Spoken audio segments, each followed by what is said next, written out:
بسم اللہ الرحمن الرحیم۔ السلام علیکم پیارے دوستوں، ہم امید کرتے ہیں کہ آپ سب دوست احباب خیریت سے ہوں گے۔ دوستوں، ہم اس چینل پر آپ کے لیے وظائف کی ویڈیوز اپلوڈ کرتے ہیں، اور اگر آپ کو اپنی مرضی کا کوئی وظیفہ پوچھنا ہو تو آپ کمنٹ باکس میں میسج کر دیجئے، انشاءاللہ عز و جل ہم آپ کو ضرور وہ وظیفہ بتائیں گے۔ اور آج جو وظیفہ ہے وہ یا باسطو کا وظیفہ ہے، اور اس کے فوائد کے بارے میں ہم آپ کو کچھ بتائیں گے۔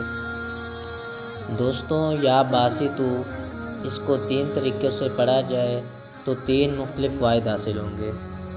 نمبر 1، تو اس کو وضو کر کے 2 رکعت نماز پڑھنے کے بعد 101 مرتبہ پڑھا جائے اور اس کے بعد دعا کی جائے تو انشاءاللہ تعالی عز و جل رزق میں بہت برکت ہوگی۔ اور اس کا جو دوسرا طریقہ ہے وہ یہ ہے کہ ظہر کی نماز کے بعد وہیں بیٹھ کر 300 مرتبہ یا باسطو پڑھنا ہے، اور اس کا فائدہ یہ ہے کہ اگر آپ کا کوئی مسئلہ کہیں اٹکا ہوا ہے تو وہ انشاءاللہ تعالی عز و جل حل ہو جائے گا۔